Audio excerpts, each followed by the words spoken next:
Bonjour à tous, bonjour à toutes et bienvenue dans TAC24. Au sommaire cette semaine, 1 milliard de personnes dans le monde n'ont pas accès à l'eau potable. Des startups se sont données pour mission de relever ce challenge. On passe en revue ces technologies qui peuvent sauver des vies. C'est la question de tout homme moderne et connecté. Comment ne plus tomber en rade de batterie? Guillaume Gralet du magazine Le Point teste plusieurs solutions pour vous rendre la vie plus facile et le chargement aussi. Mais d'abord, Facebook, téléphone maison. Mark Zuckerberg s'est entretenu avec 3 astronautes de la Station spatiale internationale via Facebook Live. Une promotion intergalactique pour le nouveau service de streaming en direct du réseau social. Écoutez. Station, this is Houston. Are you ready for the event? We are ready for the event. Donc allons voir sur le flux, nous avons une question de Hakim. Évidemment, les astronautes se préparent de manière intensive pour ce genre de mission. Mais y a-t-il quelque chose en particulier d'inattendu qui vous a surpris? Comme ce micro par exemple.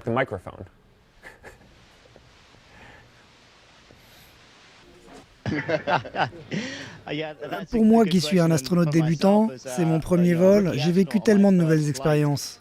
Vous savez, l'entraînement est phénoménal. Et nous avons une équipe d'entraînement merveilleuse partout autour du monde et chez nos partenaires internationaux. C'est une vraie expérience de lancer une fusée Soyouz et de voir la première orbite de la Terre, du coucher de soleil à la lune qui se lève, puis à un lever de soleil. Il n'y a pas de mots pour décrire à quel point notre planète est belle vue d'ici. Et aussi avoir le privilège de l'avoir changé depuis près de 6 mois que nous sommes ici. De voir l'hémisphère nord aller de l'hiver à l'été, de voir les orages la nuit, l'aurore, c'est juste incroyable. Et cette autre question sur le flux, qui est un peu plus drôle, est-ce que la nourriture a un goût différent dans l'espace? La plupart d'entre nous préfèrent manger plus épicé ici. La nourriture peut être un peu fade, alors on la pimente un peu nous-mêmes. Les technologies spatiales s'invitent sur Terre. Alors, elles ne vont pas forcément faire de nous des astronautes du quotidien, mais les données transmises par satellite nous rendent la vie plus facile. C'est une des conclusions du salon European Space Solutions qui vient de se tenir à La Haye. Vers l'infini et au-delà, avec Inès Olagaray.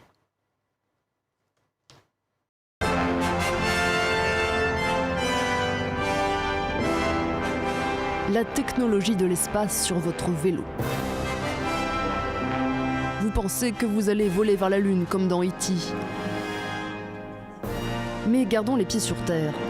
Ça ressemblera plutôt à ça. Réservé jusqu'ici aux satellites, ce petit boîtier peut désormais se fixer facilement sur votre selle et envoyer un signal en cas d'incident. Si le vélo a un accident, qu'il est couché sur le côté, on voit que le graphique change radicalement. Cette observation est utilisée par nos serveurs. Nous appliquons un algorithme qui nous permet ensuite de détecter rapidement si une personne a été impliquée dans l'accident. Des technologies pensées pour l'exploration de l'espace et qui facilitent désormais le progrès technique sur Terre. Mieux protéger l'homme, mieux observer l'environnement. Ici, plusieurs entreprises proposent des drones connectés à des satellites pour dessiner une carte évolutive des sols et des cultures. Le Sentinel Data est très utile pour l'agriculture parce qu'il fournit un large spectre de données en très bonne résolution pour permettre d'évaluer l'état de la végétation. Vous recevez de nouvelles informations chaque semaine, vous pouvez voir comment se développe votre champ, vos cultures, quelle partie du terrain se porte bien ou moins bien, et ça vous permet ensuite de prendre les mesures appropriées. Ces systèmes sont à la base très complexes. Ils ont été modifiés pour être désormais exploitables par le grand public et avoir le sentiment d'observer la Terre d'un peu plus haut. Et sans transition aucune, retour en plateau tout de suite avec vous, Guillaume Gralet, puisqu'on va aborder maintenant un véritable défi que se sont lancés plusieurs startups. C'est résoudre cette grande équation de l'accès à l'eau potable. Vous le savez peut-être, hein, le manque d'eau touche près d'1 milliard de personnes et cette population pourrait d'ailleurs tripler d'ici 2025. Et il y a une première technologie qui a l'air toute simple comme ça, qui pourrait nous permettre justement de résoudre ce problème. C'est une paille danoise, elle s'appelle LifeStraw. Oui, alors le le manque d'eau est extrêmement crucial, mais également toutes les maladies qui peuvent découler du fait de boire de l'eau qui n'est pas potable. Alors, ce qui est intéressant avec cette innovation danoise, une paille qui ne fait que 57 grammes, c'est qu'elle est dotée de 2 filtres. D'abord, un filtre à charbon actif qui va enlever toutes les petites impuretés, par exemple la poussière. Ici, on a pris de l'eau en dehors des studios de France 24, auquel on a mélangé avec un peu de terre pour être sûr qu'elle n'était vraiment pas potable. Et il y a un deuxième filtre beaucoup plus fin, de l'ordre de 6 centièmes de l'épaisseur d'un cheveu. Et là, ce deuxième filtre, il va enlever les bactéries extrêmement dangereuses, comme E. coli, tout ce qui peut donner, par exemple, la diarrhée à des personnes très vulnérables, comme des enfants. Alors, ce qui est intéressant avec cette paille, qui peut être réservée à des aventuriers, comme à des personnes qui n'ont pas du tout accès à l'eau potable, c'est qu'elle est quasiment instantanément. C'est-à-dire que vous devez juste mettre cette paille dans de l'eau non potable à peu près 5 minutes avant de boire de l'eau. Et là, je vais faire un essai tout de suite. Il faut beaucoup aspirer. Ne vous étouffez pas quand même. Et effectivement, là, je viens de réussir à avoir de l'eau. Alors, ça fait un peu peur, effectivement, parce qu'elle n'est pas potable. Mais ce qui est intéressant, c'est que le goût ne change pas par rapport à de l'eau que je pourrais avoir dans un robinet, par exemple. Alors, filtrer l'eau, ça, c'est fait. Maintenant aussi, on a d'autres méthodologies plus ingénieuses pour récupérer l'eau. Avec l'air, ça veut dire quoi ? Oui, alors il y a une autre technologie qui vient là d'Autriche. Alors c'est un designer qui s'appelle Christoph Retzer. Il s'est rendu compte qu'il y a beaucoup d'eau dans l'air ambiant et il veut le récupérer.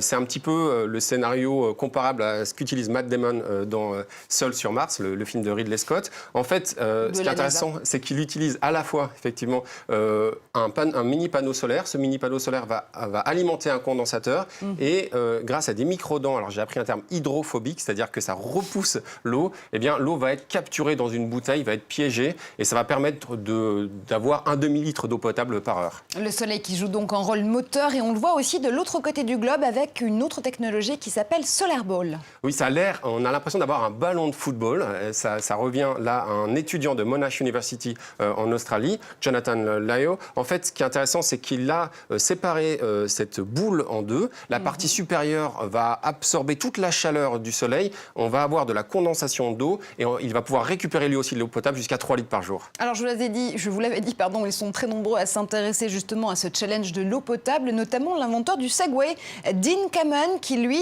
a passé à un rendement plus industriel finalement pour pouvoir résoudre ce problème. Oui, c'est une personne qui est extrêmement admirée par Bill Clinton, qui voit en lui le nouveau Thomas Edison. Ce qui est intéressant, c'est que dans les 2 dernières innovations, on avait relativement peu d'eau potable. Là, Dean Kamen veut nous délivrer jusqu'à 250 000 litres d'eau par jour. En fait, il a mis au point un appareil qui a la taille à peu près d'un frigo géant. Et ce frigidaire va distiller de l'eau. On va pouvoir récupérer les vapeurs et qui, elles, seront potables. C'est extrêmement intéressant. Par contre, ça consomme énormément d'énergie et c'est le seul bémol de cette innovation. Allez, il reste quand même encore un problème, malgré le bémol que vous venez d'évoquer. C'est le transport, justement, de cette eau potable. Comment est-ce qu'on achemine l'eau une fois qu'on l'a rendue potable ?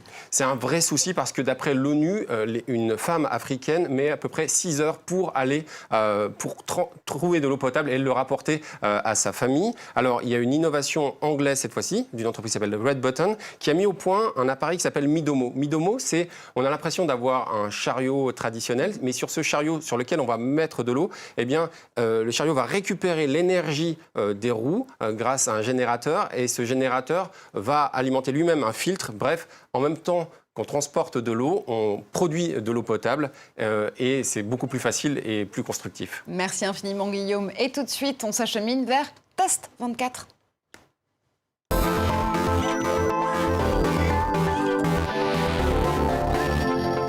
Une batterie qui tombe à plat. Ben oui, ça fait partie de nos petits tracas du quotidien. On va donc faire un point sur les dernières astuces en la matière pour charger nos appareils toujours plus rapidement. Et on va démarrer avec un chargeur sans fil compatible avec tous les smartphones. Il porte un joli nom, Energy Square. Et surtout, il connaît un vrai succès en ce moment sur Kickstarter.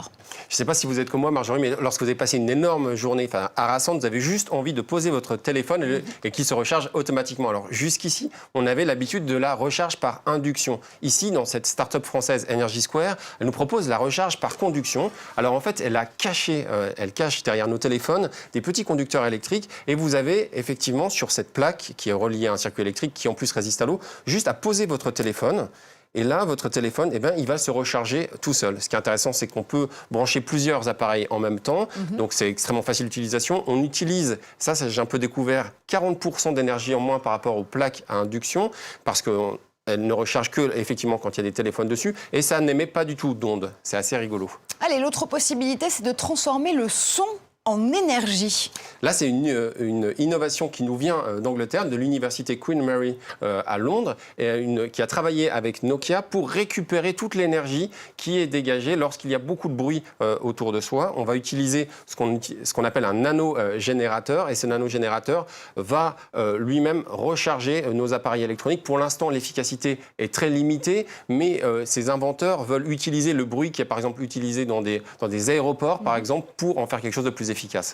On termine avec Charlie. Cette fois-ci, il s'agit d'une borne de rechargement pour brancher jusqu'à 6 appareils en même temps. Ça m'intéresse. Ce qui est intéressant ici, c'est qu'on retrouve le solaire. Vous savez, le solaire a vraiment une efficacité exponentielle. C'est-à-dire que pendant longtemps, il n'était pas vraiment efficace, c'est-à-dire qu'il fallait beaucoup de panneaux solaires pour pouvoir avoir une recharge. On voit que les progrès sont très importants. Ça me fait penser également aux recharges qu'on a dans certaines gares où on vous propose de pédaler pour recharger. C'est une technologie extrêmement verte. Rechargez vos batteries. Merci infiniment, Guillaume Gralet. Vous l'avez compris, c'est la fin de cette émission. Merci à vous de l'avoir suivi. On se retrouve sur tous les réseaux sociaux avec le hashtag Tech24 à la fin de vos messages pour commenter ensemble l'actu numérique. Restez connectés. On se retrouve très vite en plateau.